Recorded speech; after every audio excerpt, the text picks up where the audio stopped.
Bonsoir. 안녕하세요. 오늘은 앙투안 드 생텍쥐페리의 어린 왕자를 읽어볼게요. 책을 읽기 앞서 몇 가지 설명드리고 싶은 내용이 있습니다. 어린 왕자는 앙투안 드 생텍쥐페리의 작품 중에서 제일 유명한 책이자 그의 유작이에요. 성경과 코란 다음으로 제일 많이 팔린 책인데요. 현재까지 약 300개의 언어로 번역되었습니다. 이 작품은 생텍쥐페리 본인이 1935년에 사하라 사막에 불시착해서 5일 동안 고립되어 있을 때 경험한 환상들에서 영감을 얻어 쓴 책이에요. 어린 왕자는 아기자기한 그림과 쉽게 풀이된 이야기로 동화책 같은 분위기를 띠는 책인데요. 내용도 잘 알려져 있고 어렵지 않아서 프랑스어를 처음 배우실 때 편하게 읽어볼 수 있는 책이라고 생각해요. 그럼 저와 같이 어린 왕자, Le Petit Prince를 읽어봐요.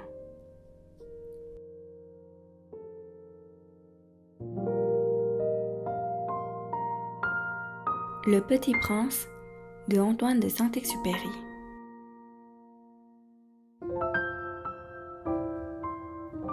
Chapitre 1. Lorsque j'avais 6 ans, j'ai vu, une fois, une magnifique image dans un livre sur la forêt vierge qui s'appelait Histoire vécue. Ça représentait un serpent-bois qui avalait un fauve.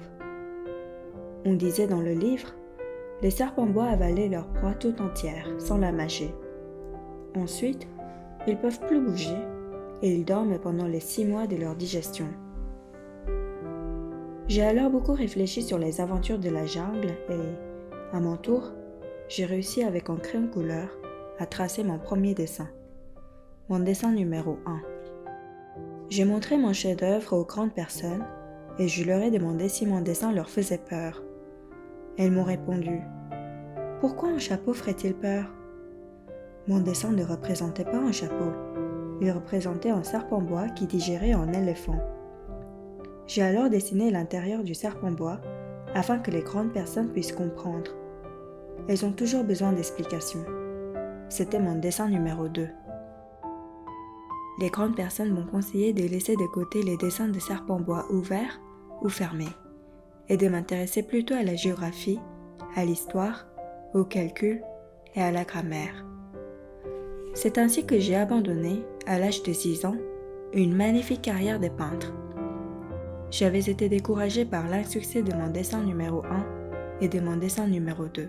Les grandes personnes ne comprennent jamais rien tout seules, et c'est fatigant pour les enfants de toujours et toujours leur donner des explications. J'ai donc dû choisir un autre métier et j'ai appris à piloter des avions.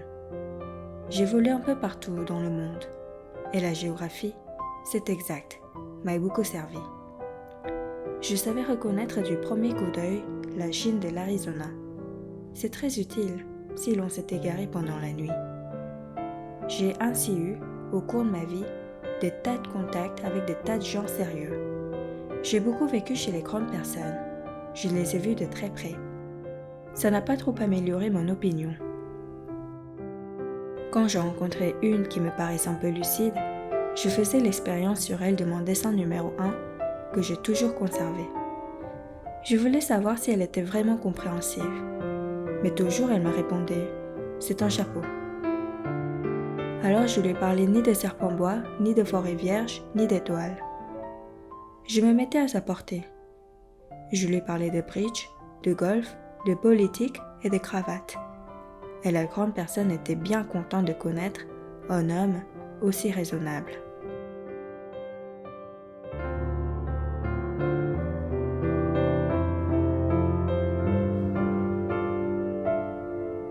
Chapitre 2. J'ai ainsi vécu seule, sans personne avec qui parler véritablement, jusqu'à une panne dans le désert du Sahara, il y a 6 ans. Quelque chose s'était cassé dans mon moteur. Comme je n'avais avec moi ni mécanicien, ni passager, je me préparais à essayer de réussir tout seul une réparation difficile. C'était pour moi une question de vie ou de mort. J'avais à peine de l'eau à boire pour 8 jours. Le premier soir, je me suis donc endormie sur le sol, à 1000 milles de toute terre habitée. J'étais bien plus isolée qu'un naufragé sur un radeau au milieu de l'océan. Alors vous imaginez ma surprise, au lever du jour, quand une drôle de petite voix m'a réveillée. Elle disait « S'il vous plaît, dessine-moi un mouton. »« Hein ? Dessine-moi un mouton. » Je sautais sur mes pieds comme si j'avais été frappée par la foudre. J'ai bien frotté mes yeux, j'ai bien regardé. Et j'ai vu un petit bonhomme tout à fait extraordinaire qui me considérait gravement. Voilà le meilleur portrait que, plus tard, j'ai réussi à faire de lui. Mais mon dessin, bien sûr, est beaucoup moins ravissant que le modèle. Ce n'est pas ma faute. J'avais été découragée dans ma carrière de peintre par les grandes personnes à l'âge de 6 ans. Et je n'avais rien appris à dessiner, sauf les bois fermés et les bois ouverts. Je regardais donc cette apparition avec des yeux tout ronds d'étonnement. N'oubliez pas que je me trouvais à 1000 milles de toute région habitée. Or, mon petit bonhomme ne me semblait ni égaré, ni mort de fatigue, ni mort de faim, ni mort de soif, ni mort de peur. Il n'avait en rien l'apparence d'un enfant perdu au milieu du désert, à 1000 milles de toute région habitée. Quand je réussis enfin à parler, je lui dis « Mais qu'est-ce que tu fais là ?» Et il me répéta alors, tout doucement, comme une chose très sérieuse. « S'il vous plaît, dessine-moi un mouton. » Quand le mystère est trop impressionnant, on n'ose pas désobéir. Aussi absurde que cela me sembla à 1000 milles de tous les endroits habités et en danger de mort, je sortis de ma poche une feuille de papier en stylographe. Mais je me rappelais alors que j'avais surtout étudié la géographie, l'histoire, le calcul et la grammaire. Et je dis au petit bonhomme, avec un peu de mauvaise humeur, que je ne savais pas dessiner. Il me répondit « Ça ne fait rien, dessine-moi un mouton. » Comme je n'avais jamais dessiné un mouton, je refis, pour lui, l'un des 2 seuls dessins dont j'étais capable, celui du bois fermé. Et je fus stupéfait d'entendre le petit bonhomme me répondre « Non, non, je ne veux pas d'un éléphant dans un bois. Un bois, c'est très dangereux, et un éléphant, c'est très encombrant. Chez moi, c'est tout petit. J'ai besoin d'un mouton. Dessine-moi un mouton. » Alors, j'ai dessiné. Il regarda attentivement, puis « Non, celui-là est déjà très malade. Fais-en un autre. » Je dessinai. Mon ami sourit gentiment avec indulgence. « Tu vois bien, ce n'est pas un mouton, c'est un bélier. Il a des cornes. » Je refis donc encore mon dessin, mais il fut refusé comme les précédents. « Celui-là est trop vieux. Je veux un mouton qui vive longtemps. » Alors, faute de patience, comme j'avais hâte de commencer le démontage de mon moteur, je griffonnai ce dessin-ci. Et je lançai. « Ça, c'est la caisse. Le mouton que tu veux est dedans. » Mais je fus bien surpris de voir s'illuminer le visage de mon jeune juge. « C'est tout à fait comme ça que je voulais. Crois-tu qu'il faille beaucoup d'herbe à ce mouton ? » ?»« Pourquoi ? » ?»« Parce que chez moi c'est tout petit. »« Ça suffira sûrement. Je t'ai donné un tout petit mouton. » Il pencha la tête vers les dessins. « Pas si petit que ça. Tiens, il s'est endormi. » Et c'est ainsi que je fis la connaissance du Petit Prince.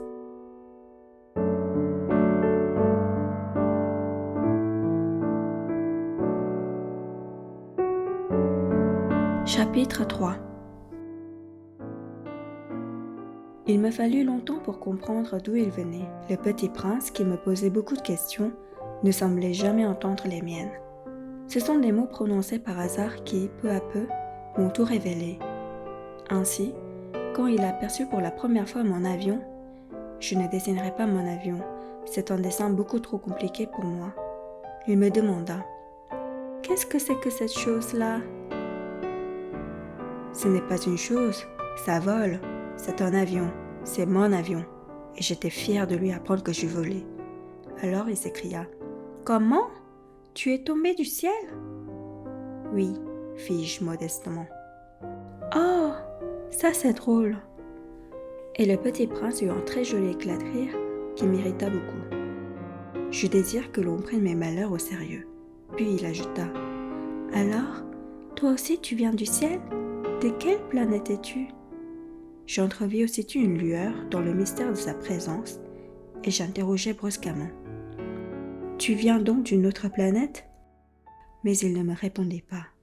Il hochait la tête tout doucement tout en regardant mon avion. C'est vrai que là-dessus tu ne peux pas venir de bien loin. Et il s'enfonça dans une rêverie qui dura longtemps.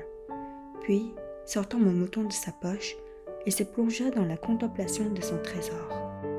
Vous imaginez combien j'avais pu être intriguée par cette demi-confidence sur les autres planètes? Je m'efforçais donc d'en savoir plus long. D'où viens-tu, mon petit bonhomme? Où est-ce chez toi? Où veux-tu emporter mon mouton? Il me répondit après un silence méditatif. Ce qui est bien avec la caisse que tu m'as donnée, c'est que la nuit, ça lui servira de maison. Bien sûr, et si tu es gentil, je te donnerai aussi une corde pour l'attacher pendant le jour, et un piquet. La proposition parut choquer le petit prince. L'attacher? Quelle drôle d'idée! Mais si tu ne l'attaches pas, il ira n'importe où, et il se perdra. Et mon ami eut un nouvel éclat de rire. Mais où veux-tu qu'il aille? N'importe où, droit devant lui. Alors le petit prince remarqua gravement. Ça ne fait rien, c'est tellement petit chez moi. Et avec un peu de mélancolie, peut-être, il ajouta. Droit devant soi, on ne peut pas aller bien loin.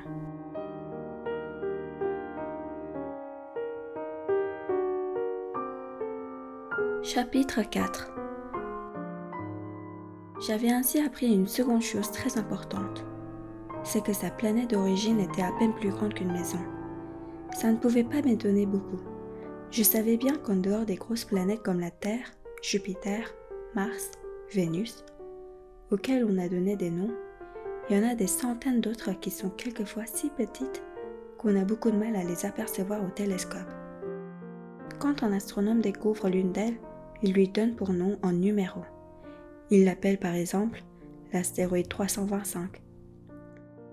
J'ai de sérieuses raisons de croire que la planète d'où venait le petit prince est l'astéroïde B612. Cet astéroïde n'a été aperçu qu'une fois au télescope, en 1909, par un astronome turc. Il avait fait alors une grande démonstration de sa découverte à un congrès international d'astronomie. Mais personne ne l'avait cru à cause de son costume. Les grandes personnes sont comme ça. Heureusement, pour la réputation de l'astéroïde B612, un dictateur turc imposa à son peuple, sous peine de mort, de s'habiller à l'européenne. L'astronome refit sa démonstration en 1920, dans un habit très élégant. Et cette fois-ci, tout le monde fut de son avis. Si je vous ai raconté ces détails sur l'astéroïde B612, et si je vous ai confié ce numéro, c'est à cause des grandes personnes. Les grandes personnes aiment les chiffres. Quand vous leur parlez d'un nouvel ami, elles ne vous questionnent jamais sur l'essentiel. Elles ne vous disent jamais « Quel est le son de sa voix? Quels sont les jeux qu'il préfère? Est-ce qu'il collectionne les papillons ?» Elles vous demandent « Quel âge a-t-il? Combien a-t-il de frères? Combien pèse-t-il? Combien gagne son père ?» Alors seulement, elles croient le connaître. Si vous dites aux grandes personnes « J'ai vu une belle maison en briques roses avec des géraniums aux fenêtres et des colombes sur le toit. » Elles ne parviennent pas à s'imaginer cette maison. Il faut leur dire « J'ai vu une maison de 100 000 francs. » Alors elles s'écrient « Comme c'est joli !» Ainsi, si vous leur dites « La preuve que le petit prince a existé, c'est qu'il était ravissant, qu'il riait et qu'il voulait un mouton. » Quand on veut un mouton, c'est la preuve qu'on existe. Elles hausseront les épaules et vous traiteront d'enfant.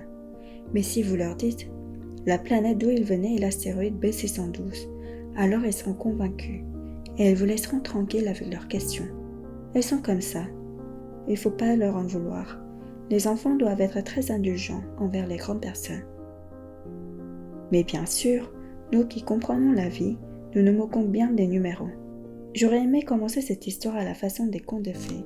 J'aurais aimé dire « Il était une fois un petit prince qui habitait une planète à peine plus grande que lui et qui avait besoin d'un ami. Pour ceux qui comprennent la vie, ça aurait eu l'air beaucoup plus vrai. Car je n'aime pas qu'on lise mon livre à la légère. J'éprouve tant de chagrin à raconter ses souvenirs. Il y a 6 ans déjà que mon ami s'en est allé avec son mouton. Si j'essaie ici de le décrire, C'est afin de ne pas l'oublier. C'est triste d'oublier un ami. Tout le monde n'a pas eu un ami. Et je puis devenir comme les grandes personnes qui ne s'intéressent plus qu'aux chiffres. C'est donc pour ça encore que j'ai acheté une boîte de couleurs et des crayons. C'est dur de se remettre au dessin, à mon âge, quand on n'a jamais fait d'autres tentatives que celle d'un bois fermé et celle d'un bois ouvert, à l'âge de 6 ans. J'essaierai bien sûr de faire des portraits le plus ressemblants possible. Mais je ne suis pas tout à fait certain de réussir. Un dessin va et l'autre ne ressemble plus. Je me trompe un peu aussi sur la taille. Ici, le petit prince est trop grand. Là, il est trop petit. J'hésite aussi sur la couleur de son costume. Alors, je tâtonne comme ci et comme ça, tant bien que mal. Je me tromperai enfin sur certains détails plus importants. Mais ça, il faudra me le pardonner. Mon ami ne donnerait jamais d'explication. Il me croyait peut-être semblable à lui. Mais moi, malheureusement, je ne sais pas voir les moutons à travers les caisses. Je suis peut-être un peu comme les grandes personnes. J'ai dû vieillir.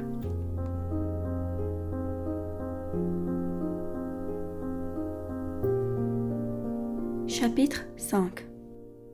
Chaque jour, j'apprenais quelque chose sur la planète, sur le départ, sur le voyage. Ça venait tout doucement, au hasard des réflexions. C'est ainsi que, le 3e jour, je connus le drame des baobabs. Cette fois-ci encore, ce fut grâce aux moutons, car brusquement, le petit prince m'interrogea, comme pris d'un doute grave. « C'est bien vrai, n'est-ce pas, que les moutons mangent les arbustes ?»« Oui, c'est vrai. »« Ah, je suis content. » Je ne compris pas pourquoi il était si important que les moutons mangeassent les arbustes. Mais le petit prince ajouta. « Par conséquent, ils mangent aussi les baobabs ?» Je fis remarquer au petit prince que les baobabs ne sont pas des arbustes, mais des arbres grands, comme des églises, et que si même il emportait avec lui tout un troupeau d'éléphants, ce troupeau ne viendrait pas à bout d'un seul baobab. L'idée du troupeau d'éléphants fait rire le petit prince. Il faudrait les mettre les uns sur les autres. Mais il remarqua avec sagesse. Les baobabs, avant de grandir, ça commence par être petit. C'est exact. Mais pourquoi veux-tu que tes moutons mangent les petits baobabs ? Il me répondit. Ben voyons. Comme s'il s'agissait là d'une évidence. Et il me fallut un grand effort d'intelligence pour comprendre à moi seul ce problème.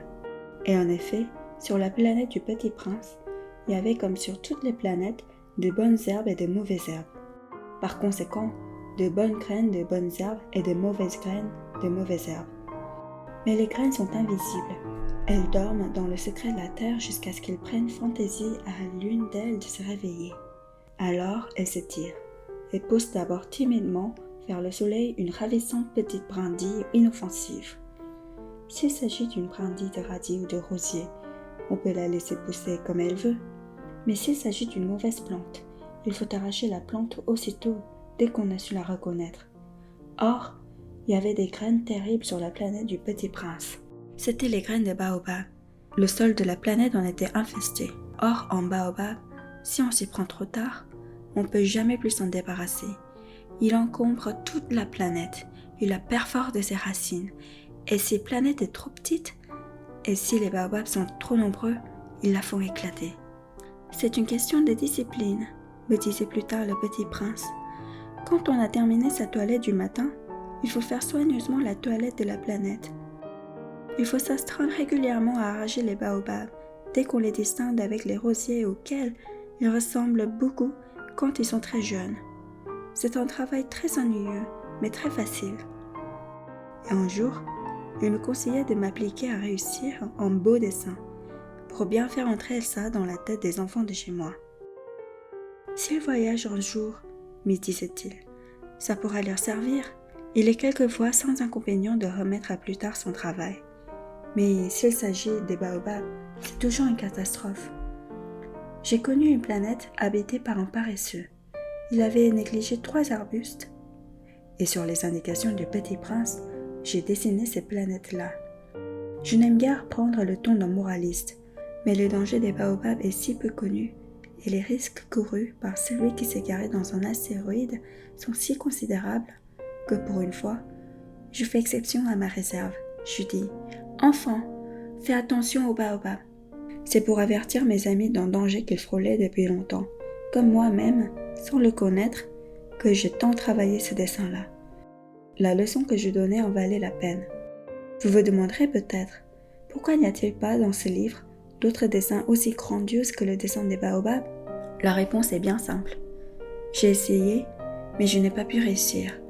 Quand j'ai dessiné les baobabs, j'ai été animée par le sentiment de l'urgence.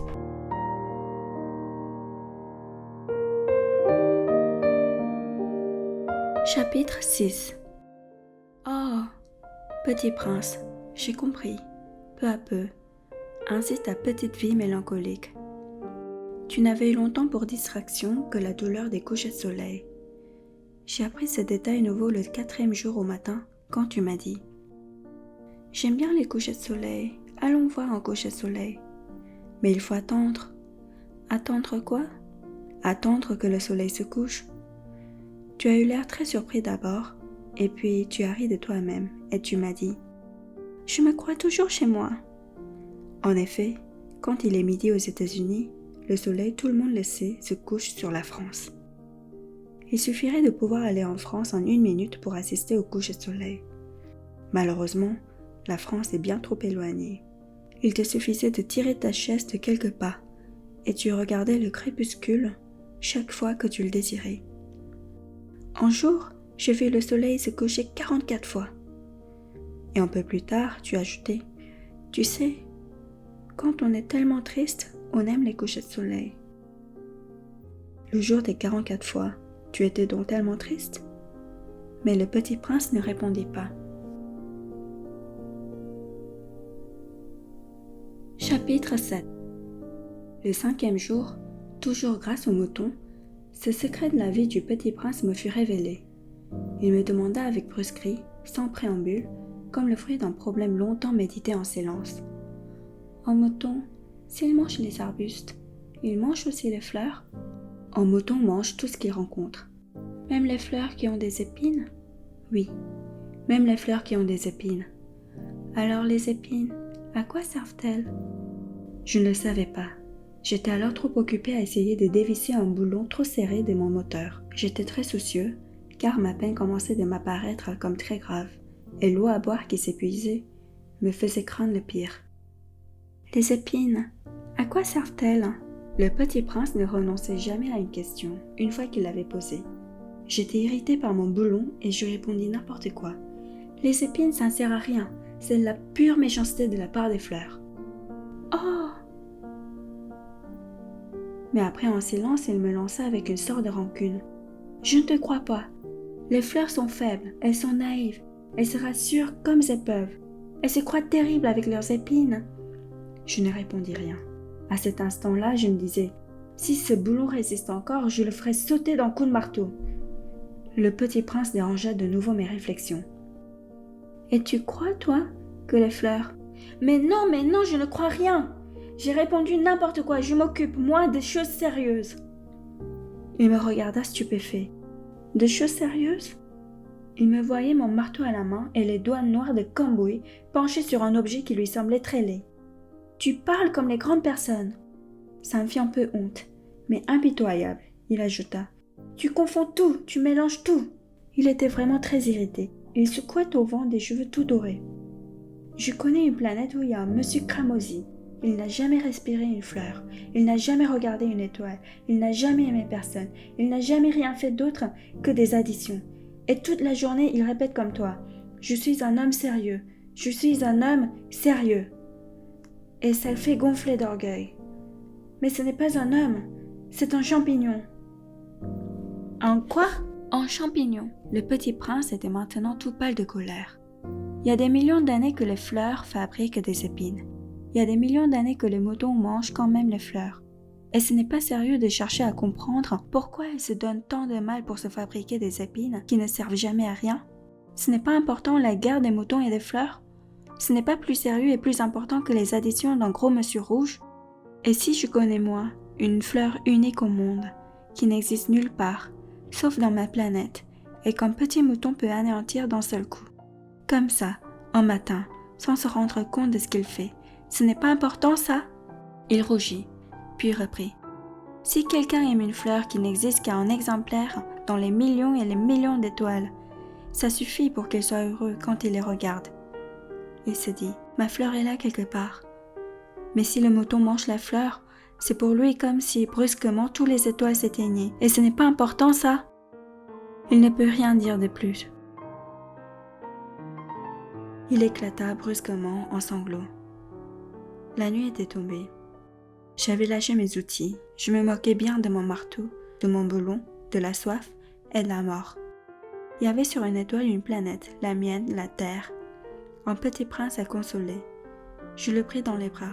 Je le berçais, je lui disais « La fleur que tu aimes n'est pas en danger.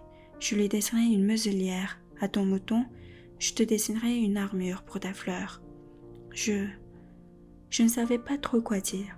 Je me sentais très maladroit. Je ne savais comment l'atteindre ou le rejoindre. C'est tellement mystérieux le pays des larmes.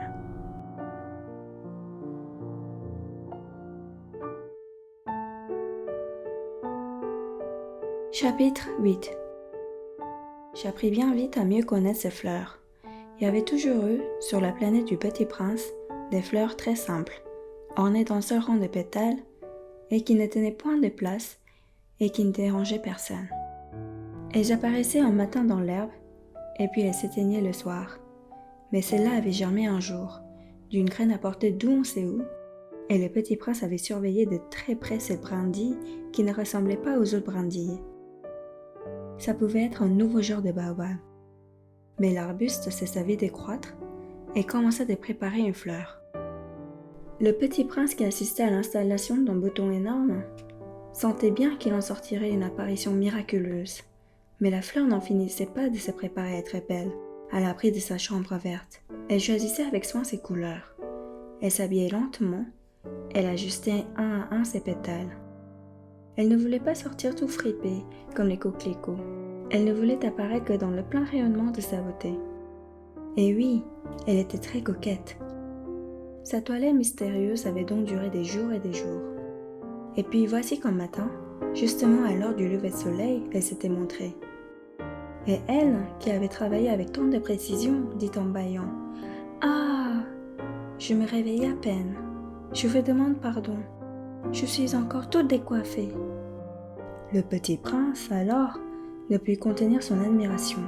« Que vous êtes belle !»« N'est-ce pas ?» répondit doucement la fleur. « Et je suis née en même temps que le soleil. » Le Petit Prince devina bien qu'elle n'était pas trop modeste, mais elle était si émouvante. « C'est l'heure, je crois, du petit déjeuner, » avait-elle bientôt ajouté.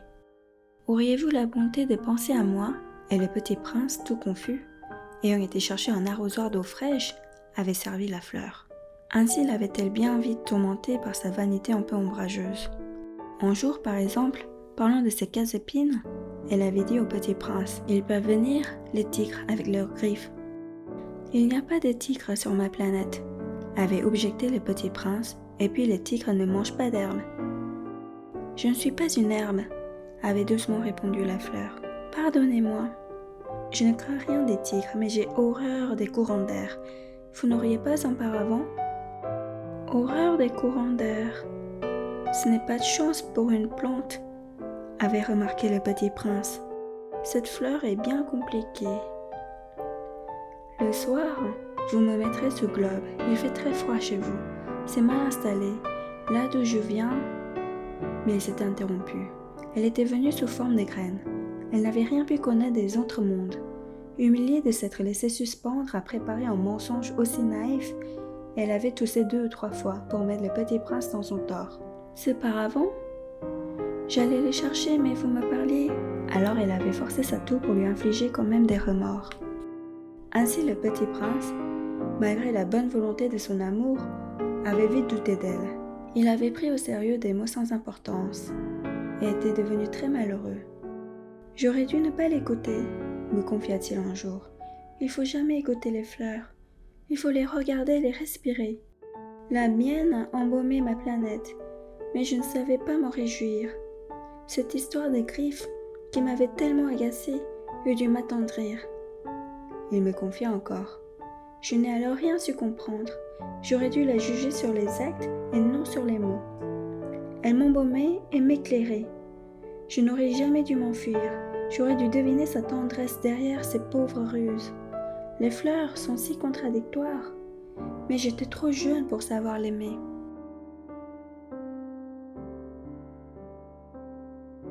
Chapitre 9. Je crois qu'il profita pour son évasion d'une migration d'oiseaux sauvages. Au matin du départ, il mit sa planète bien en ordre et ramena soigneusement ses volcans en activité. Il possédait 2 volcans en activité, et c'était bien commode pour faire chauffer le petit déjeuner du matin. Il possédait aussi un volcan éteint, mais, comme il disait, « on sait jamais », il ramena donc également le volcan éteint. S'ils sont bien ramenés, les volcans brûlent doucement et régulièrement, sans éruption. Les éruptions volcaniques sont comme des feux de cheminée. Évidemment, sur notre Terre, nous sommes beaucoup trop petits pour ramener nos volcans. C'est pourquoi ils nous causent des tas de nuits. Le petit prince arrangea aussi, avec un peu de mélancolie, les dernières pousses de baobab. Il ne croyait ne jamais devoir revenir, mais tous ses travaux familiers lui parurent, ce matin-là, extrêmement doux. Et quand il arrosa une dernière fois la fleur et se prépara à la mettre à l'abri sous son globe, il se découvrit l'envie de pleurer.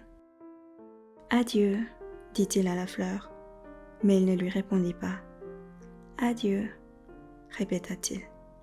La fleur toussa, mais ce n'était pas à cause de son rhume. « J'ai été sotte », lui dit-elle enfin. « Je te demande pardon.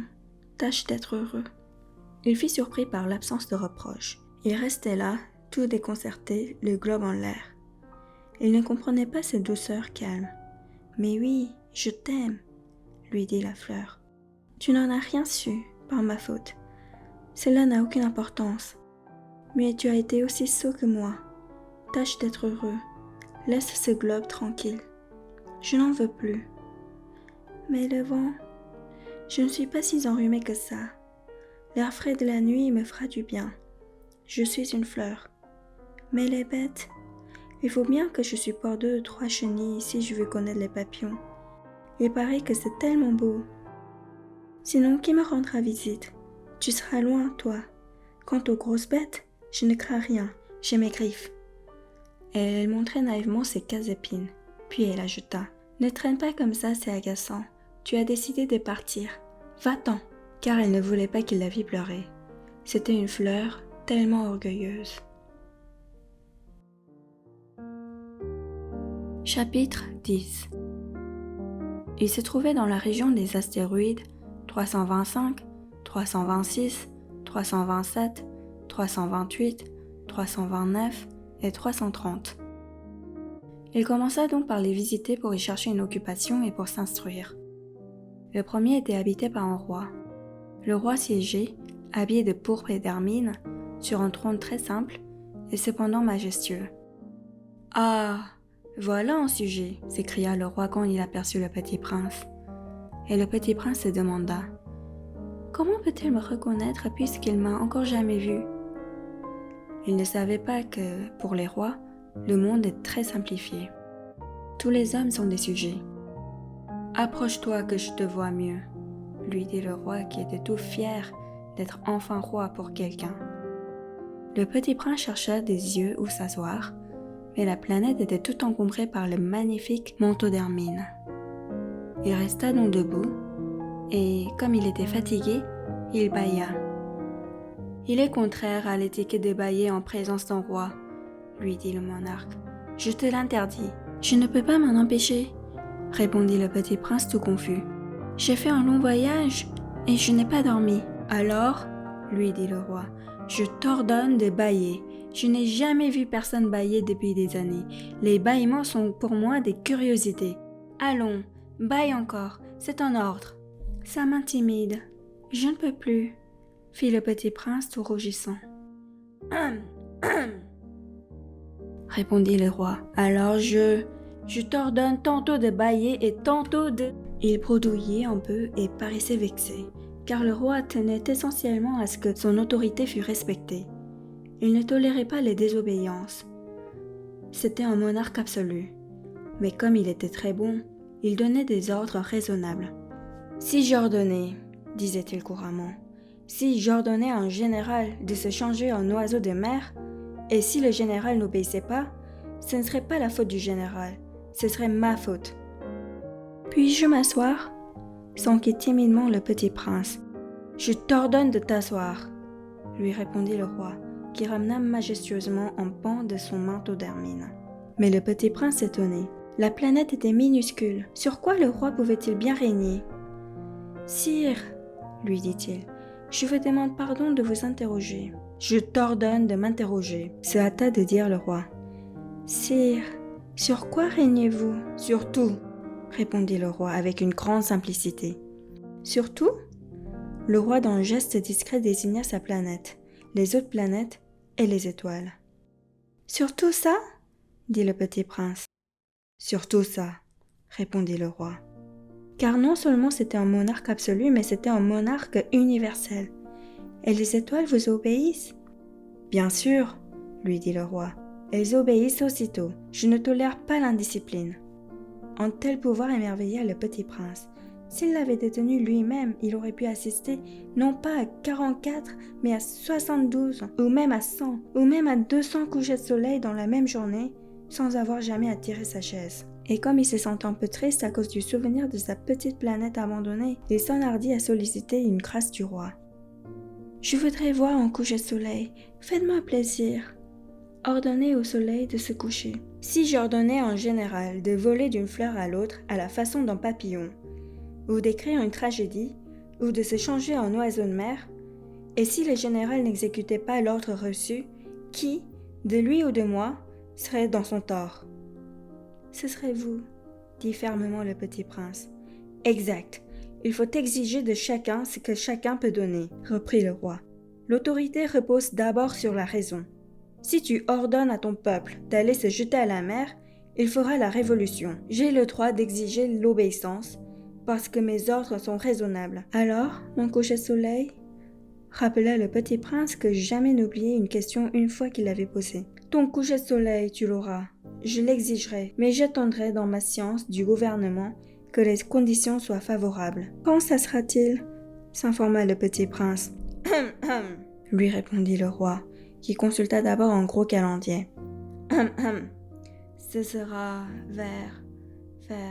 Ce sera ce soir vers 7h40, et tu verras comme je suis bien obéi. Le petit prince bâilla. Il regrettait son coucher de soleil manqué. Et puis, il s'ennuyait déjà un peu. « Je n'ai plus rien à faire ici, » dit-il au roi. « Je vais repartir. »« Ne pars pas, » répondit le roi qui était si fier d'avoir un sujet. « Ne pars pas. Je te fais ministre. »« Ministre de quoi ? » De la justice. »« Mais il n'y a personne à juger. »« On ne sait pas, » lui dit le roi. « Je n'ai pas fait encore le tour de mon royaume. Je suis très vieux. Je n'ai pas de place pour un carrosse, et ça me fatigue de marcher. »« Oh, mais j'ai déjà vu, » dit le petit prince qui se pencha pour jeter encore un coup d'œil sur l'autre côté de la planète. « Il n'y a personne là-bas non plus. »« Tu te jugeras donc toi-même, » lui répondit le roi. « C'est le plus difficile. Il est bien plus difficile de se juger soi-même que de juger autrui. Si tu réussis à bien te juger, c'est que tu es un véritable sage. »« Moi, » dit le petit prince, « je puis me juger moi-même n'importe où. Je n'ai pas besoin d'habiter ici. » dit le roi. « Je crois bien que sur ma planète, il y a quelque part un vieux rat. Je l'entends la nuit. Tu pourras juger ce vieux rat. Tu le condamneras à mort de temps en temps. Ainsi, sa vie dépendra de ta justice. Mais tu le gracieras chaque fois pour l'économiser. Il n'y en a qu'un. »« Moi, » répondit le petit prince, « je n'aime pas condamner à mort, et je crois bien que je m'en vais. »« Non, » dit le roi. Mais le petit prince, ayant achevé ses préparatifs, ne voulut point peindre le vieux monarque. « Si votre majesté désirait être obéie ponctuellement, elle pourrait me donner un ordre raisonnable. Elle pourrait m'ordonner, par exemple, de partir avant 1 minute. Et il me semble que les conditions sont favorables. » Le roi n'ayant rien répondu, le petit prince hésita d'abord, puis avec un soupir, prit le départ. « Je te fais mon ambassadeur !» se hâta alors de crier le roi. Il avait un grand air d'autorité. « Les grandes personnes sont bien étranges, » se dit le petit prince, en lui-même, durant son voyage.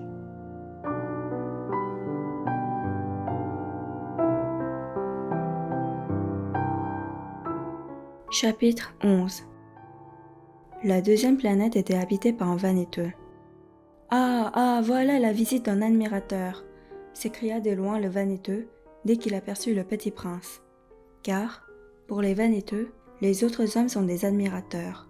« Bonjour, dit le petit prince. Vous avez un drôle de chapeau. C'est pour saluer, lui répondit le vaniteux. C'est pour saluer quand on m'acclame. Malheureusement, il ne passe jamais personne par ici. Ah oui? Dit le petit prince qui ne comprit pas. Frappe tes mains l'une contre l'autre, conseilla donc le vaniteux. Le petit prince frappa ses mains l'une contre l'autre. Le vaniteux salua modestement en soulevant son chapeau.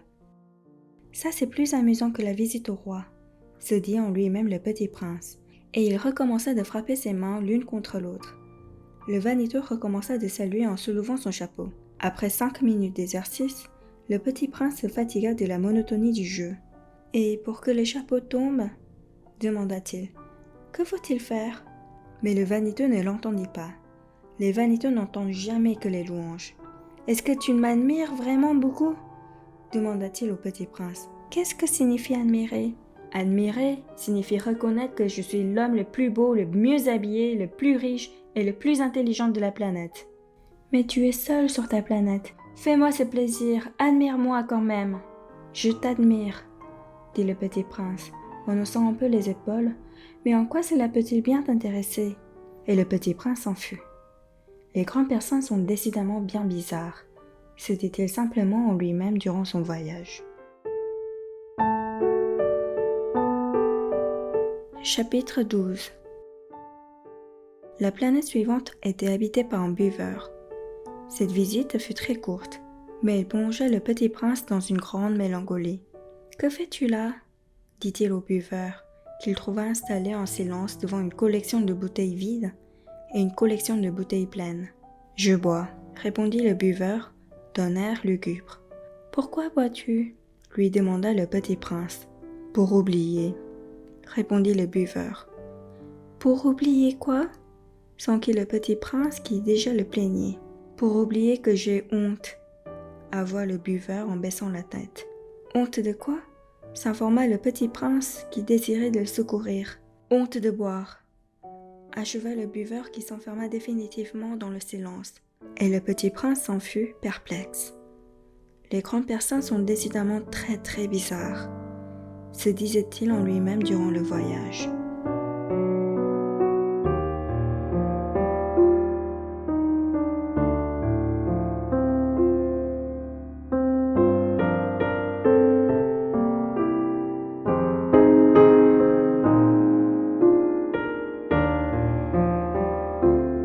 Chapitre 13. La quatrième planète était celle du businessman. Cet homme était si occupé qu'il ne levait même pas la tête à l'arrivée du petit prince. « Bonjour, » lui dit celui-ci. « Votre cigarette est éteinte. 3 et 2 font 5. 5 et 7, 12. 12 et 3, 15. Bonjour. 15 et 7, 22. 22 et 6, 28. Pas le temps de la rallumer. 26 et 5, 31. Ouf, ça fait donc 501 622 1631. 500 millions de quoi?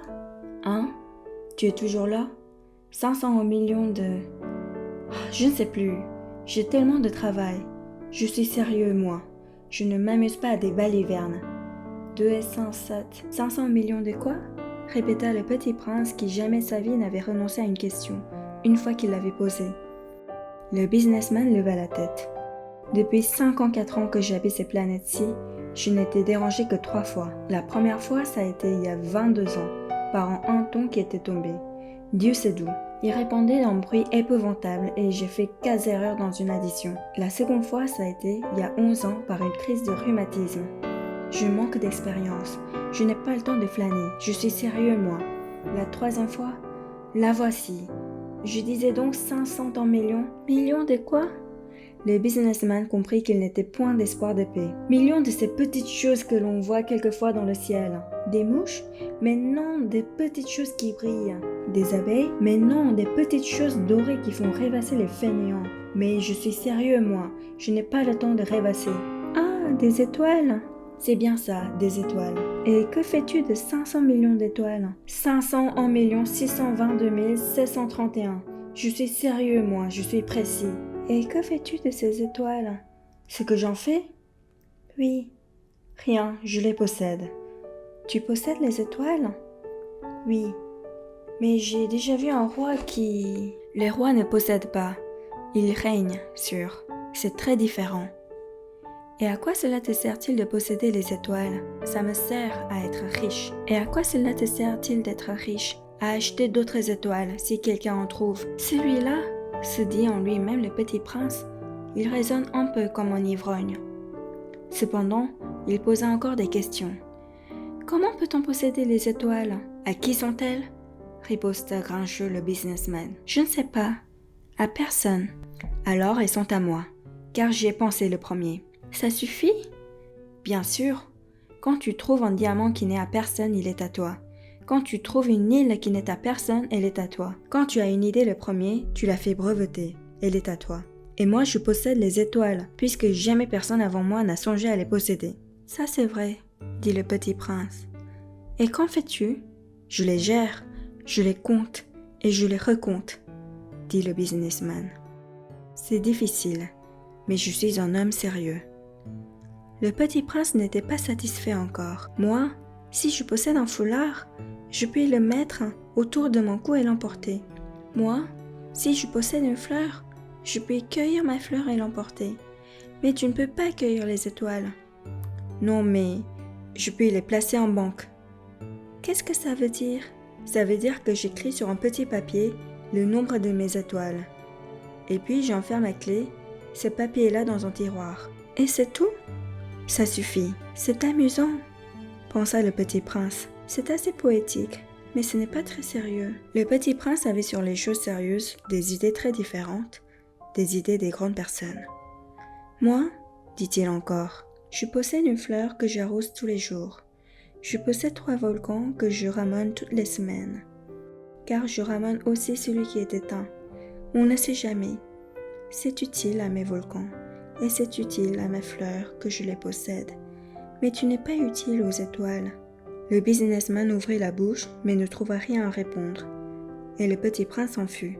Les grandes personnes sont décidément tout à fait extraordinaires, se disait-il simplement en lui-même durant le voyage.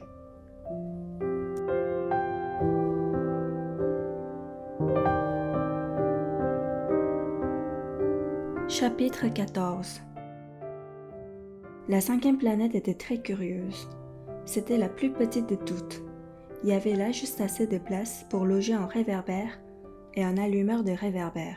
Le petit prince ne parvenait pas à s'expliquer à quoi pouvait servir, quelque part dans le ciel, sur une planète sans maison ni population, un réverbère et un allumeur de réverbère. Cependant, il se dit en lui-même, peut-être bien que cet homme est absurde.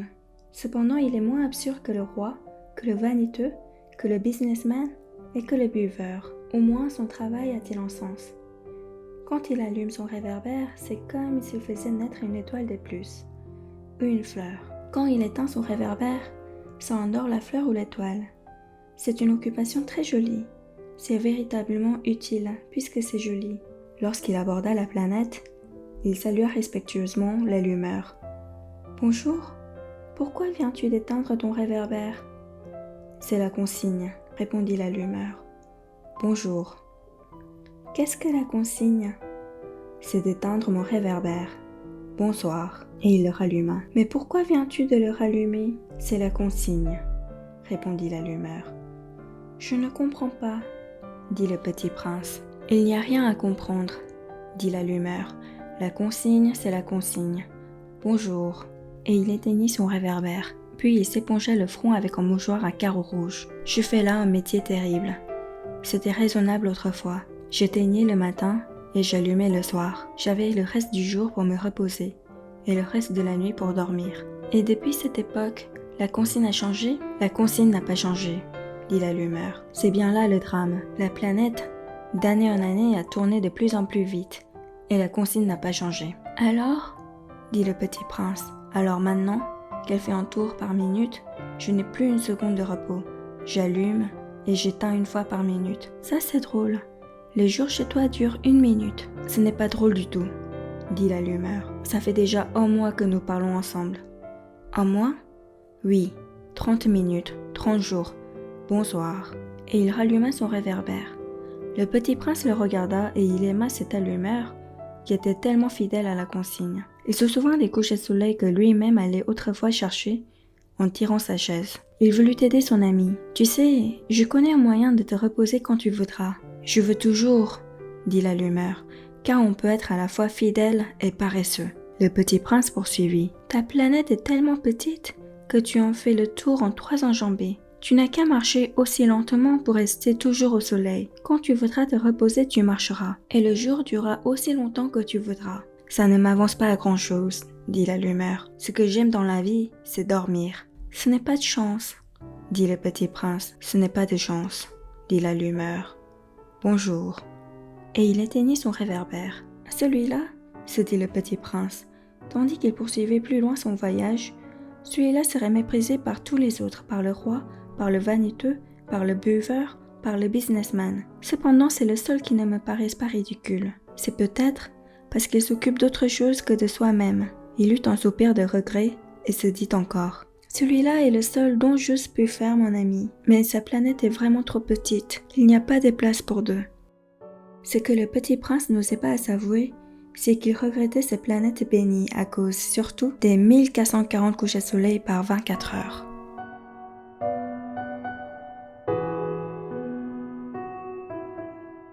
Chapitre 15.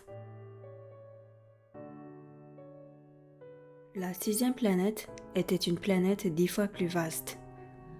Elle était habitée par un vieux monsieur qui écrivait d'énormes livres.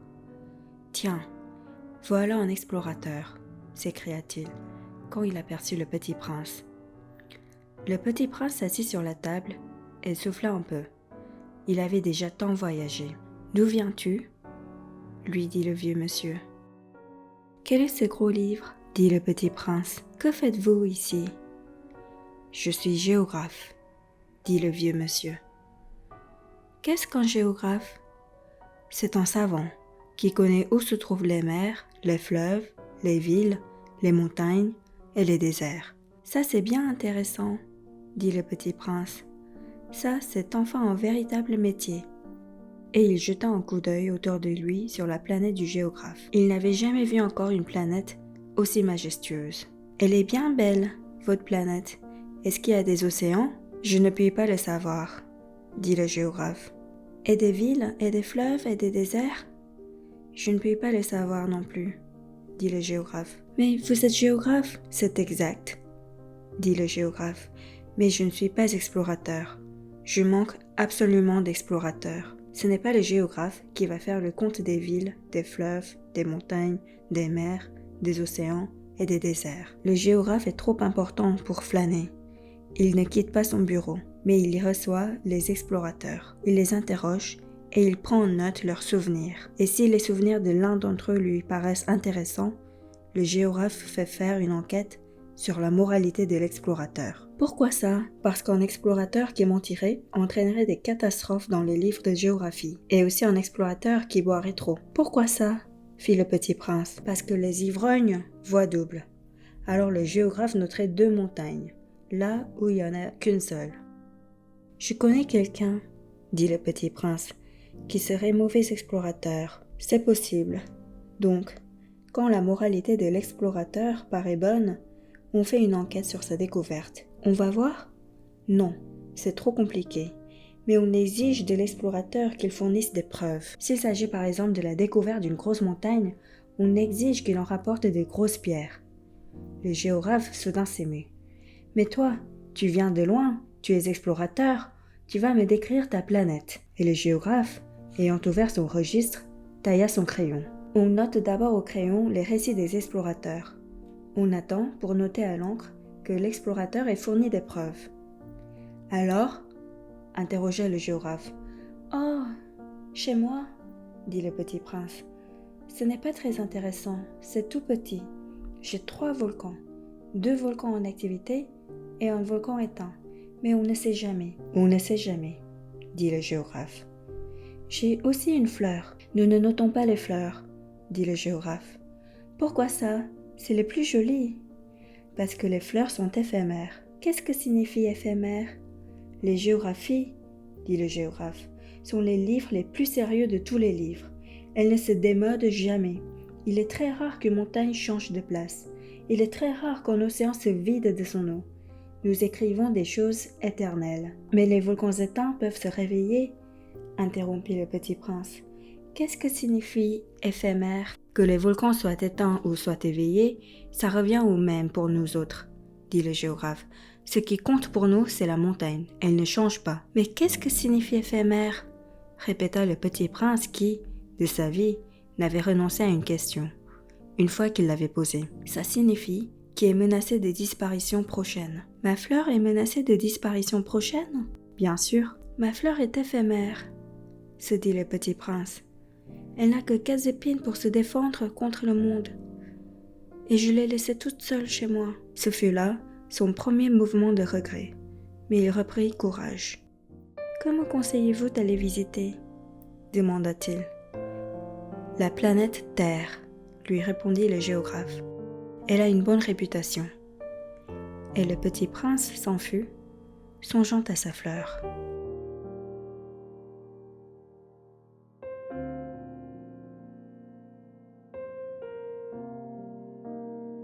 Chapitre 16.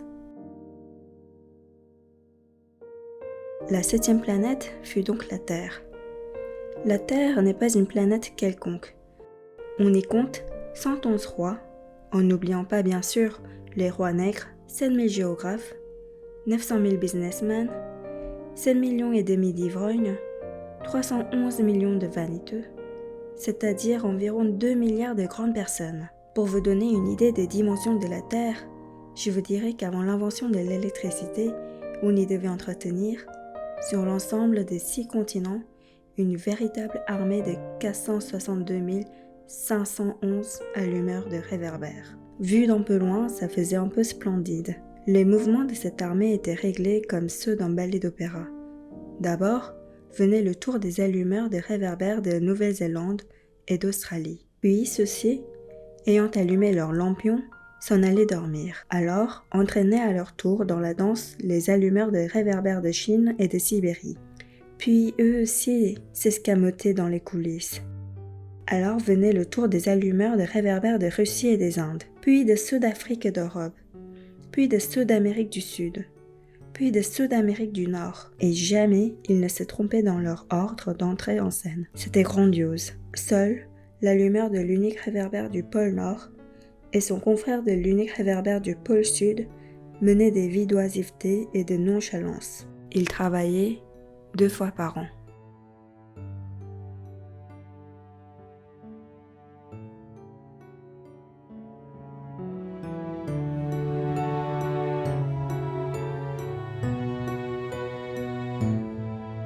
Chapitre 17. Quand on veut faire de l'esprit, il arrive que l'on mente un peu. Je n'ai pas été très honnête en vous parlant des allumeurs de réverbères. Je risque de donner une fausse idée de notre planète à ceux qui ne la connaissent pas. Les hommes occupent très peu de place sur la Terre. Si les 2 milliards d'habitants qui peuplent, la Terre se tenait debout et un peu serrée comme pour un meeting, ils logeraient aisément sur une place publique de 20 000 de long sur 20 000 de large. On pourrait entasser l'humanité sur le moindre petit îlot du Pacifique. Les grandes personnes, bien sûr, ne vous croiront pas. Elles s'imaginent tenir beaucoup de place. Elles se voient importantes comme des baobabs. Vous leur conseillerez donc de faire les calculs. Elles adorent les chiffres. Ça leur plaira. Mais ne perdez pas vos temps à ces personnes. C'est inutile. Vous avez confiance en moi. Le petit prince, une fois sur Terre, fut donc bien surpris de ne voir personne. Il avait déjà peur de s'être trompé des planètes quand un anneau couleur de lune remua dans le sable. « Bonne nuit » fit le petit prince, à tout hasard. « Bonne nuit » fit le serpent. Sur quelle planète suis-je tombé? Demanda le petit prince. Sur la terre, en Afrique, répondit le serpent. Ah! Il n'y a donc personne sur la terre? Ici c'est le désert. Il n'y a personne dans le désert. La terre est grande, dit le serpent. Le petit prince s'assit sur une pierre et leva les yeux vers le ciel. Je me demande, dit-il, si les étoiles sont éclairées afin que chacun puisse un jour retrouver la sienne. Regarde ma planète, elle est juste au-dessus de nous. Mais comme elle est loin, elle est belle, dit le serpent. Que viens-tu faire ici? J'ai des difficultés avec une fleur, dit le petit prince. Oh, fit le serpent, et ils se turent. Où sont les hommes? Reprit enfin le petit prince. On est un peu seul dans le désert. On est seul aussi chez les hommes, dit le serpent. Le petit prince le regarda longtemps. Tu es une drôle de bête, lui dit-il enfin, mince comme un doigt. Mais je suis plus puissant que le doigt d'un roi, dit le serpent. Le petit prince eut un sourire. Tu n'es pas bien puissant. Tu n'as même pas de pattes. Tu ne peux même pas voyager. Je puis t'emporter plus loin qu'en navire, dit le serpent. Il s'enroula autour de la cheville du petit prince comme un bracelet d'or. Celui que je touche, je le rends à la terre dont il est sorti, dit-il encore. Mais tu es pur et tu viens d'une étoile. Le petit prince ne répondit rien. Tu me fais pitié, toi si faible, sur cette terre de granit. Je puis t'aider un jour si tu aurais trop ta planète. Je puis... Oh! J'ai très bien compris, fit le petit prince. Mais pourquoi parles-tu toujours par énigmes? Je les résous toutes, dit le serpent. Et ils se turent. Chapitre 18. Le petit prince traversa le désert et ne rencontra qu'une fleur. Une fleur à 3 pétales, une fleur de rien du tout. « Bonjour, dit le petit prince. « Bonjour, dit la fleur. « Où sont les hommes ?» demanda poliment le petit prince. La fleur, un jour, avait vu passer une caravane. « Les hommes ? Il en existe, je crois. 6 ou 7. Je les ai aperçus il y a des années. Mais on ne sait jamais où les trouver. Le vent les promène. Ils manquent de racines. Ça les gêne beaucoup. Adieu, fit le petit prince. Adieu, dit la fleur.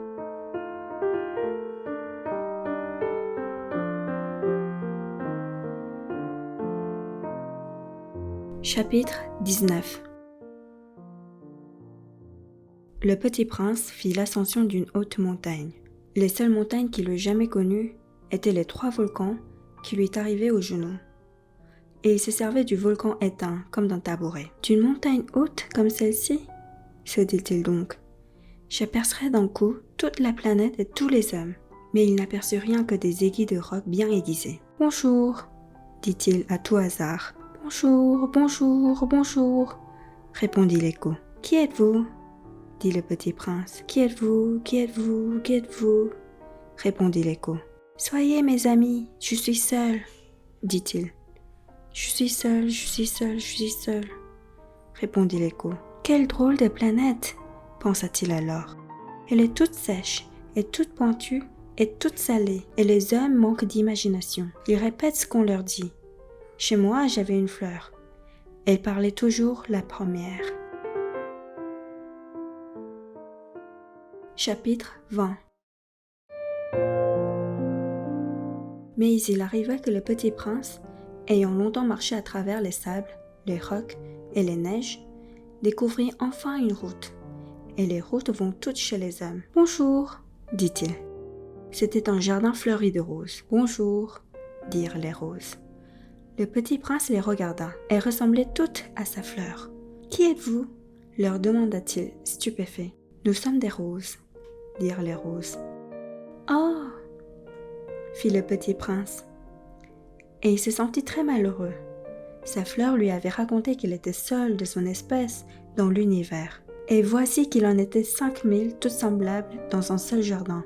Elle serait bien vexée, se dit-il, si elle voyait ça. Elle tousserait énormément et ferait semblant de mourir pour échapper au ridicule. Et je serais bien obligée de faire semblant de la soigner, car sinon, pour m'humilier moi aussi, elle se laisserait vraiment mourir. Puis il se dit encore, « Je me croyais riche d'une fleur unique, et je ne possède qu'une rose ordinaire. Ça et mes 3 volcans qui m'arrivaient aux genoux, et dont l'un, peut-être, est éteint pour toujours, ça ne fait pas de moi un bien grand prince. » Et couché dans l'herbe, il pleura.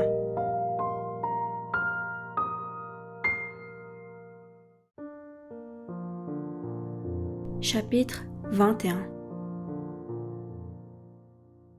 C'est alors qu'apparut le renard. « Bonjour, dit le renard. « Bonjour, répondit poliment le petit prince, qui se retourna, mais ne vit rien. « Je suis là, dit la voix, sous le pommier. »« Qui es-tu » dit le petit prince. « Tu es bien joli. »« Je suis un renard, dit le renard. »« Viens jouer avec moi, lui proposa le petit prince. « Je suis tellement triste, je ne puis pas jouer avec toi, dit le renard. Je ne suis pas apprivoisé. »« Ah, pardon, fit le petit prince. Mais après réflexion, il ajouta. « Qu'est-ce que signifie apprivoiser ? Tu n'es pas d'ici, dit le renard. Que cherches-tu ? Je cherche les hommes, dit le petit prince. Qu'est-ce que signifie apprivoiser ? Les hommes, dit le renard. Ils ont des fusils et ils chassent. C'est bien gênant. Ils élèvent aussi des poules. C'est leur seul intérêt. Tu cherches des poules ? Non, dit le petit prince. Je cherche des amis.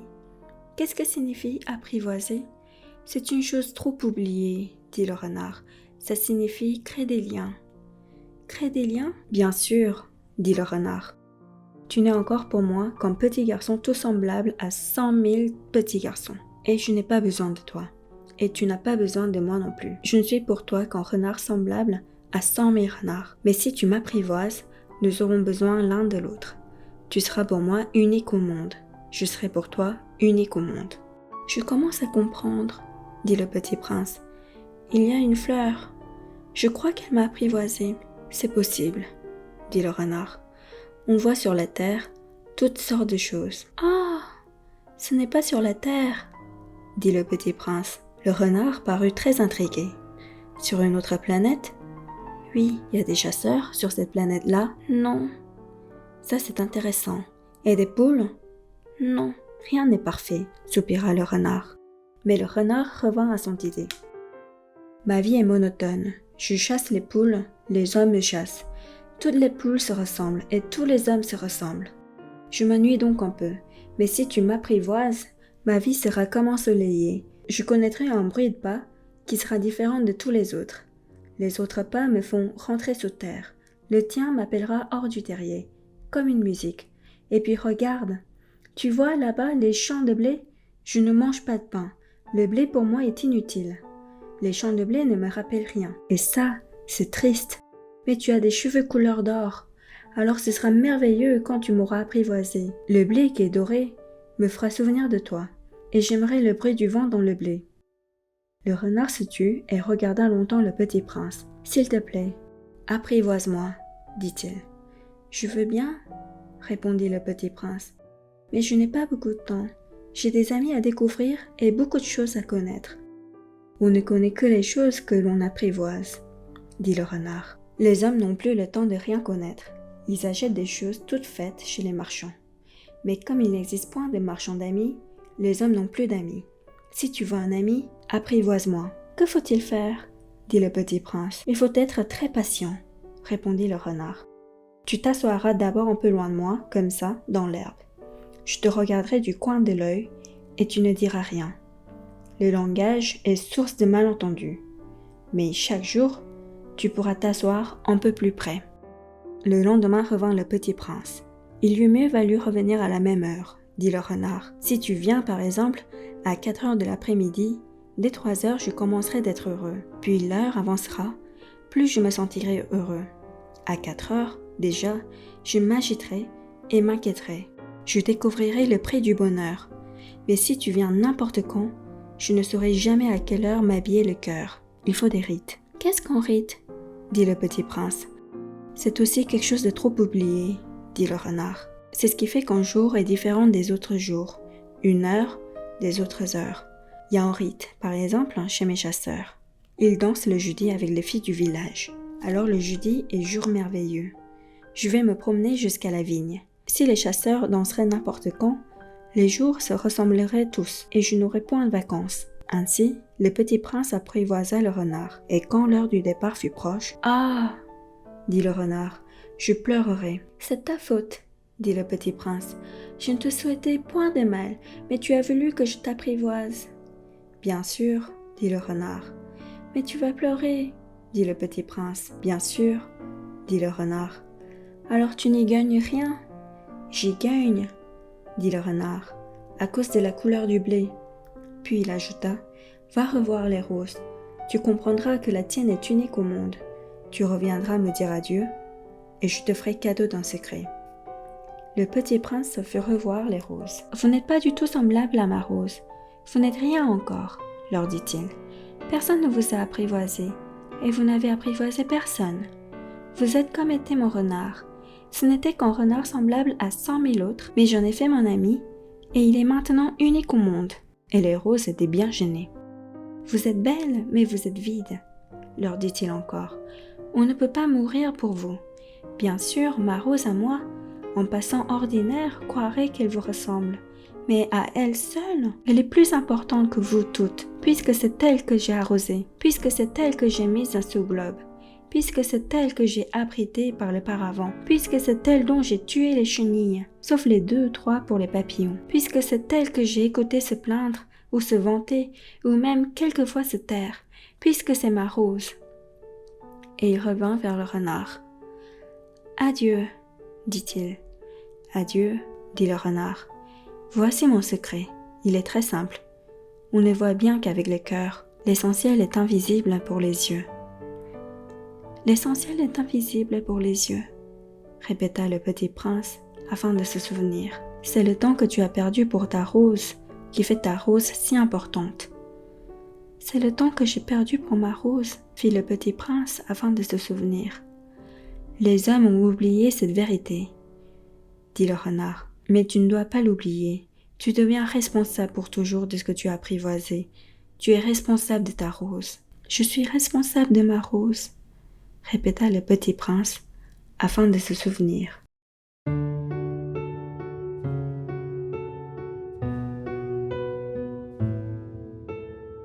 Chapitre 22. « Bonjour, » dit le petit prince. « Bonjour, » dit l'aiguilleur. « Que fais-tu ici ?» dit le petit prince. « Je trie les voyageurs par paquets de mille, » dit l'aiguilleur. « J'expédie les trains qui les emportent, tantôt vers la droite, tantôt vers la gauche. » Et un rapide illuminé, grondant comme le tonnerre, fit trembler la cabine d'aiguillage. « Ils sont bien pressés, » dit le petit prince. « Que cherche-t-il » ? L'homme de la locomotive l'ignore lui-même, dit l'aiguilleur, et gronda en sens inverse, en deuxième rapide illuminé. « Ils reviennent déjà » demanda le petit prince. « Ce ne sont pas les mêmes, » dit l'aiguilleur. « C'est un échange. Ils n'étaient pas contents là où ils étaient ? » « On n'est jamais content là où l'on est, » dit l'aiguilleur, et gronda le tonnerre d'un troisième rapide illuminé. « Ils poursuivent les premiers voyageurs ?» demanda le petit prince. « Ils ne poursuivent rien du tout, » dit l'aiguilleur. « Ils dorment là-dedans, ou bien ils bâillent. Les enfants seuls écrasent leur nez contre les vitres. Les enfants seuls savent ce qu'ils cherchent, » fit le petit prince. « Ils perdent du temps pour une poupée de chiffon, et elle devient très importante, et si on la leur enlevait, ils pleurent. »« Ils ont de la chance, » dit l'aiguilleur. Chapitre 23. « Bonjour, » dit le petit prince. « Bonjour, » dit le marchand. C'était un marchand de pilules perfectionnées qui apaise la soif. On en avale une par semaine, et l'on n'éprouve plus le besoin de boire. « Pourquoi vends-tu ça ?» dit le petit prince. « C'est une grosse économie de temps, » dit le marchand. « Les experts ont fait des calculs. On épargne 53 minutes par semaine. Et que fait-on de ces 53 minutes ? On en fait ce que l'on veut. Moi, se dit le petit prince, si j'avais 53 minutes à dépenser, je marcherais tout doucement vers une fontaine.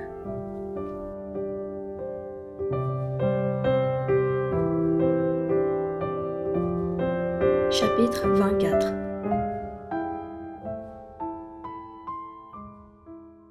Nous en étions au 8e jour de ma peine dans le désert, et j'avais écouté l'histoire du marchand en buvant la dernière goutte de ma provision d'eau. « Ah !»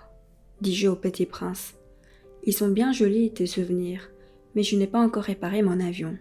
Je n'ai plus rien à boire, et je serais heureux, moi aussi, si je pouvais marcher tout doucement vers une fontaine. »« Mon ami le renard, me dit-il. Mon petit bonhomme, il ne s'agit plus de renard. »« Pourquoi ? » ?»« Parce qu'on va mourir de soif. » Il ne comprit pas mon raisonnement. Il me répondit. « C'est bien d'avoir eu un ami, même si l'on va mourir. Moi, je suis bien content d'avoir eu un ami renard. Il ne mesure pas le danger, me dis-je. Il n'a jamais ni faim ni soif. Un peu de soleil lui suffit. » Mais il ne me regarda, répondit à ma pensée. « J'ai soif aussi. Cherchons un puits. » J'eus un geste de lassitude. Il est absurde de chercher un puits, au hasard dans l'immensité du désert.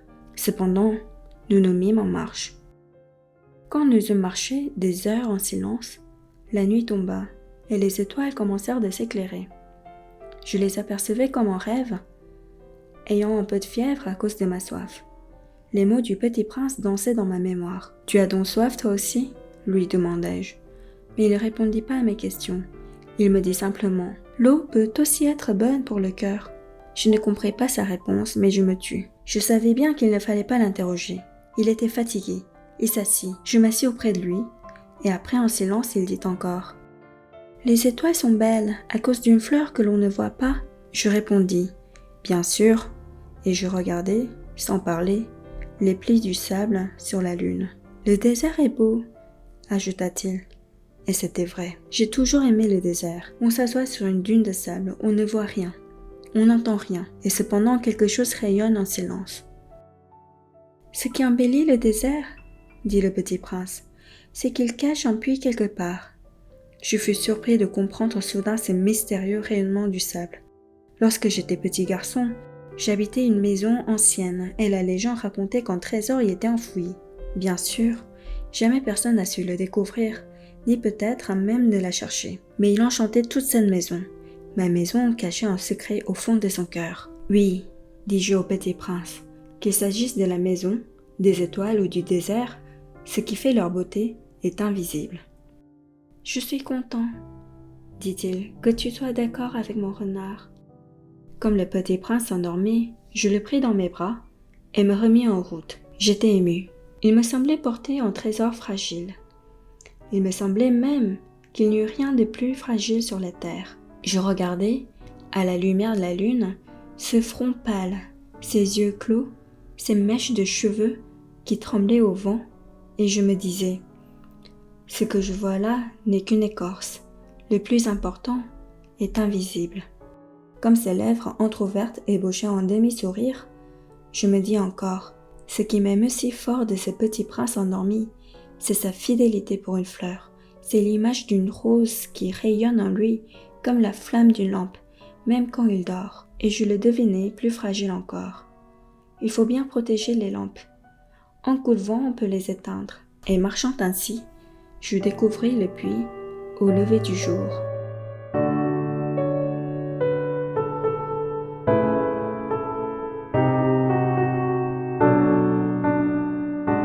Chapitre 25. Les hommes, dit le petit prince, ils s'enfournent dans les rapides, mais ils ne savent plus ce qu'ils cherchent. Alors, ils s'agitent et tournent en rond.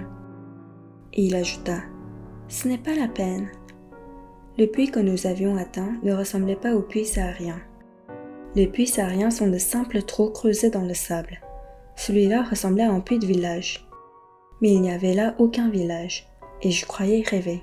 « C'est étrange, » dis-je au petit prince. « Tout est prêt, la poulie, le seau et la corde. » Il rit, toucha la corde, fit jouer la poulie.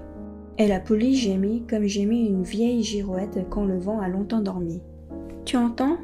dit le petit prince. « Nous réveillons ce puits et il chante. » Je ne voulais pas qu'il fît un effort. « Laisse-moi faire, » lui dis-je.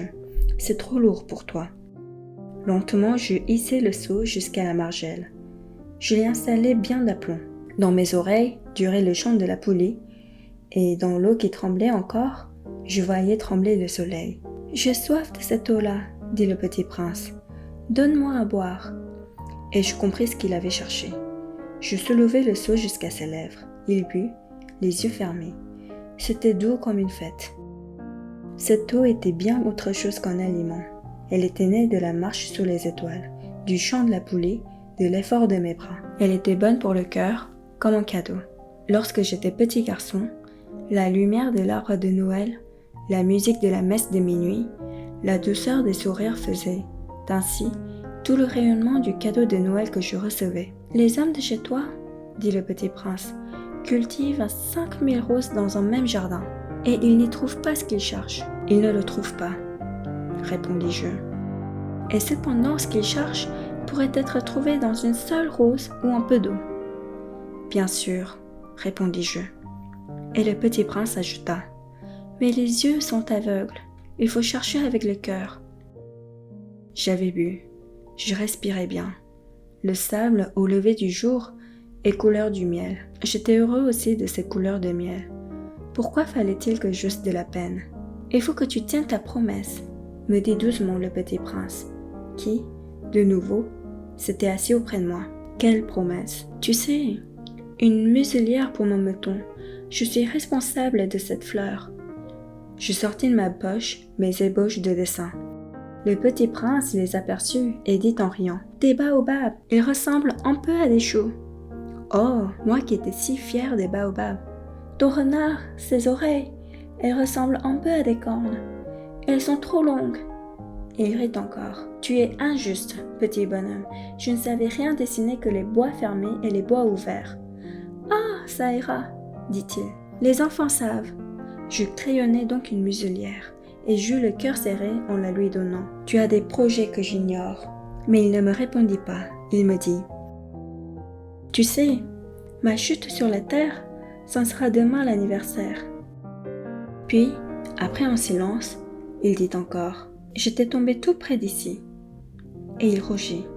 Et de nouveau, sans comprendre pourquoi, j'éprouvais un chagrin bizarre.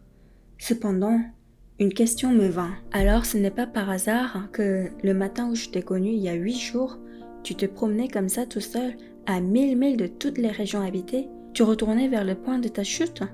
Le petit prince rougit encore, et j'ajoutai en hésitant, à cause peut-être de l'anniversaire? Le petit prince rougit de nouveau. Il ne répondit jamais aux questions, mais quand on rougit, ça signifie oui, n'est-ce pas? Ah, lui dis-je, j'ai peur. Mais il me répondit, tu dois maintenant travailler, tu dois repartir vers ta machine, je t'attends ici, reviens demain soir. Mais je n'étais pas rassurée. Je me souvenais du renard, on risque de pleurer un peu si l'on s'est laissé apprivoiser.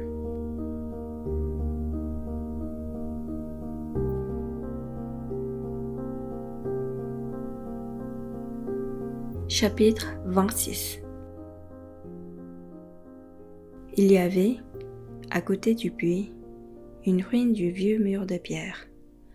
Lorsque je revins de mon travail, le lendemain soir, j'aperçus de loin mon petit prince, assis là-haut, les jambes pendantes. Et je l'entendis qui parlait. « Tu ne t'en souviens donc pas ?» disait-il. « Ce n'est pas tout à fait ici. » Une autre voix lui répondit sans doute, puisqu'il répliqua. « Si, c'est bien le jour, mais ce n'est pas ici l'endroit. » Je poursuivis ma marche vers le mur. Je ne voyais ni n'entendais toujours personne. Pourtant, le petit prince répliqua de nouveau. « Bien sûr, tu verras où commence ma trace dans le sable. Tu n'as qu'à m'y attendre. J'y serai cette nuit. » J'étais à 20 mètres du mur et je ne voyais toujours rien. Le petit prince dit encore, après un silence. « Tu as du bon venin? Tu es sûr de ne pas me faire souffrir longtemps ?» Je fis halte, le cœur serré, mais je ne comprenais toujours pas. « Maintenant, va-t'en, dit-il. Je veux redescendre. » Alors j'abaissai moi-même les yeux vers le pied du mur et je fis un bond. Il était là, dressé vers le petit prince, un de ces serpents jaunes qui vous exécutent en 30 secondes. Tout en fouillant ma poche pour en tirer mon revolver, je pris le pas de course. Mais, au bruit que je fis, le serpent se laissa doucement couler dans le sable, comme un jet d'eau qui meurt, et, sans trop se presser, se faufilant entre les pierres avec un léger bruit de métal. Je parvins au mur juste à temps pour y recevoir dans les bras mon petit bonhomme de prince pâle comme la neige. « Quelle est cette histoire-là? Tu parles maintenant avec les serpents !» J'avais défait son éternel cache-nez d'or. Je lui avais mouillé les tempes et l'avais fait boire. Et maintenant, je n'osais plus rien lui demander. Il me regarda gravement et m'entoura le cou de ses bras. Je sentais battre son cœur, comme celui d'un oiseau qui meurt, quand on l'a tiré à la carabine. Il me dit « Je suis content que tu aies trouvé ce qui manquait à ta machine. Tu vas pouvoir rentrer chez toi. Comment sais-tu » Je venais justement lui annoncer que, contre toute espérance, j'avais réussi mon travail. Il ne répondit rien à ma question, mais il ajouta « Moi aussi. Aujourd'hui, je rentre chez moi. » Puis mélancolique, « C'est bien plus loin. C'est bien plus difficile. » Je sentais bien qu'il se passait quelque chose d'extraordinaire. Je le serrais dans les bras comme un petit enfant. Et cependant, il me semblait qu'il coulait verticalement dans un abîme sans que je puisse rien pour le retenir. Il avait le regard sérieux, perdu très loin. J'ai ton mouton, et j'ai la caisse pour le mouton, et j'ai la muselière. Et il sourit avec mélancolie. J'attendis longtemps. Je sentais qu'il se réchauffait peu à peu. Petit bonhomme, tu as eu peur. Il avait eu peur, bien sûr, mais il rit doucement. J'aurais bien plus peur ce soir. De nouveau, je me sentis glacée par le sentiment de l'irréparable, et je compris que je ne supportais pas l'idée de ne jamais entendre ce rire. C'était pour moi comme une fontaine dans le désert. Petit bonhomme, je veux encore t'entendre rire. Mais il me dit, cette nuit, ça fera 1 an. Mon étoile se trouvera juste au-dessus de l'endroit où je suis tombée l'année dernière. Petit bonhomme, n'est-ce pas que c'est un mauvais rêve, cette histoire de serpent et de rendez-vous et d'étoiles? Mais il ne répondit pas à mes questions. Il me dit, ce qui est important, ça ne se voit pas. Bien sûr. C'est comme pour la fleur. Si tu aimes une fleur qui se trouve dans une étoile, c'est doux. La nuit, de regarder le ciel, toutes les étoiles sont fleuries. Bien sûr. C'est comme pour l'eau. Celle que tu m'as donnée à boire était comme une musique à cause de la poulie et de la corde. Tu te rappelles? Elle était bonne. Bien sûr. Tu regarderas, la nuit, les étoiles. C'est trop petit chez moi pour que je te montre où se trouve la mienne. C'est mieux comme ça. Mon étoile, ça sera pour toi une des étoiles. Alors toutes les étoiles, tu aimeras les regarder. Elles seront toutes tes amies.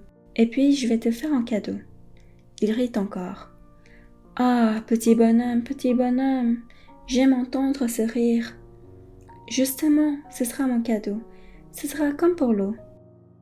Que veux-tu dire? Les gens ont des étoiles qui ne sont pas les mêmes. Pour les uns, qui voyagent, les étoiles sont des guides. Pour d'autres, elles ne sont rien que de petites lumières.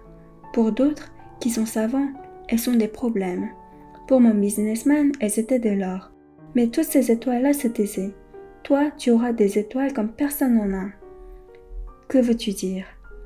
Quand tu regarderas le ciel, la nuit, puisque j'habiterai dans l'une d'elles, puisque je rirai dans l'une d'elles, alors ce sera pour toi comme si riaient toutes les étoiles. Tu auras, toi, des étoiles qui savent rire. Et il rit encore. Quand tu seras consolé, on se console toujours. Tu seras content de m'avoir connu. Tu seras toujours mon ami. Tu auras envie de rire avec moi et tu ouvriras parfois ta fenêtre comme ça pour le plaisir. Et tes amis seront bien étonnés de te voir rire en regardant le ciel. Alors tu leur diras « Oui, les étoiles, ça me fait toujours rire. » Et ils te croiront fou. Je t'aurai joué un bien vilain tour. Et il rit encore. Ce sera comme si je t'avais donné, au lieu d'étoiles, des tas de petits grelots qui savent rire. Et il rit encore. Puis il redevint sérieux. Cette nuit, tu sais, ne viens pas. Je ne te quitterai pas. J'aurai l'air d'avoir mal. J'aurai un peu l'air de mourir. C'est comme ça. Ne viens pas voir ça. Ce n'est pas la peine. Je ne te quitterai pas. Mais il était soucieux. Je te dis ça, c'est à cause aussi du serpent. Il ne faut pas qu'il te morde. Les serpents, c'est méchant. Ça peut mordre pour le plaisir. Je ne te quitterai pas. Mais quelque chose le rassura. C'est vrai qu'ils n'ont plus de venin pour la seconde morsure. Cette nuit-là, je ne le vis pas se mettre en route. Il s'était évadé sans bruit. Quand je réussis à le rejoindre, il marchait décidé, d'un pas rapide. Il me dit seulement « Ah, tu es là ?» Et il me prit par la main. Mais il se tourmenta encore. « Tu as eu tort, tu auras de la peine. J'aurai l'air d'être mort, et ce ne sera pas vrai. » Moi, je me taisais. « Tu comprends? C'est trop loin. Je ne peux pas emporter ce corps-là, c'est trop lourd. » Moi, je me taisais. « Mais ce sera comme une vieille écorce abandonnée. Ce n'est pas triste, les vieilles écorces? » Moi, je me taisais. Il se découragea un peu, mais il fit encore un effort. « Ce sera gentil, tu sais. Moi aussi, je regarderai les étoiles. Toutes les étoiles seront des puits avec une poulie rouillée. Toutes les étoiles me verseront à boire. » Moi, je me taisais. « Ce sera tellement amusant. Tu auras 500 millions de grelots, j'aurai 500 millions de fontaines. » Et il se tut aussi, parce qu'il pleurait. « C'est là. Laisse-moi faire un pas tout seul. » Et il s'assit parce qu'il avait peur. Il dit encore « Tu sais, ma fleur, j'en suis responsable. Et elle est tellement faible. Et elle est tellement naïve. Elle a 4 épines de rien du tout pour la protéger contre le monde. » Moi, je m'assis parce que je ne pouvais plus me tenir debout. Il dit « Voilà, c'est tout. » Il hésita encore un peu, puis il se releva. Il fit un pas. Moi, je ne pouvais pas bouger. Il n'y eut rien qu'un éclair jaune près de sa cheville. Il demeura un instant immobile. Il ne cria pas. Il tomba doucement comme tombe un arbre. Ça ne fit même pas de bruit à cause du sable. Chapitre 27. Et maintenant, bien sûr, ça fait 6 ans déjà.